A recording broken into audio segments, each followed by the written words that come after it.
Malaking problema ang kinaharap ng Golden State Warriors ngayong wala na si Jimmy Butler. Ramdam ang kakulangan sa kanilang opensa laban pa sa Toronto Raptors na napakalaki ng naiambag sa kanilang opensa. Maagang tinambakan ng Toronto Raptors ang Golden State Warriors. Nagtapos po ang score sa 145-127 pagkatapos ng 16 na DNP. Finally, pinapasok na ho ni Coach Steve Kerr itong si Kuminga. Hype na hype si Joe Lacob sa kanyang nakita.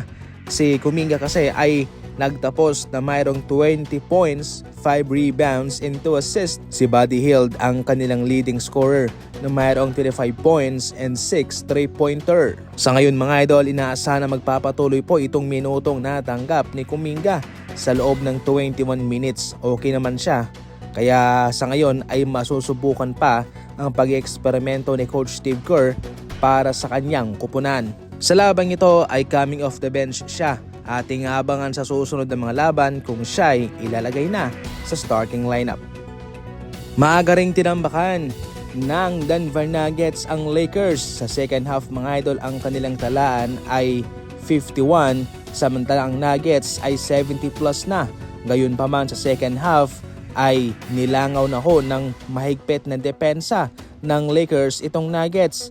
Si Jamal Murray ay nagkaroon lamang ng 2 puntos sa second half, samantalang ang pangkabuuan ng Nuggets ay nakascore lamang ng 36. Kaya nakahabol po itong Los Angeles Lakers at kanilang tinalo na ang Nuggets sa score na 115-107. Nakakambak pa itong Los Angeles Lakers. Itong si Luka, 38 points, 13 rebounds, and 10 assists. Naging na ang isip ni Ja Morant at ayaw niya nang may trade ng Memphis Grizzlies.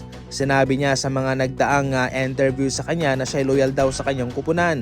Subalit hindi na po magbabago ang plano ng Memphis Grizzlies sa kanya.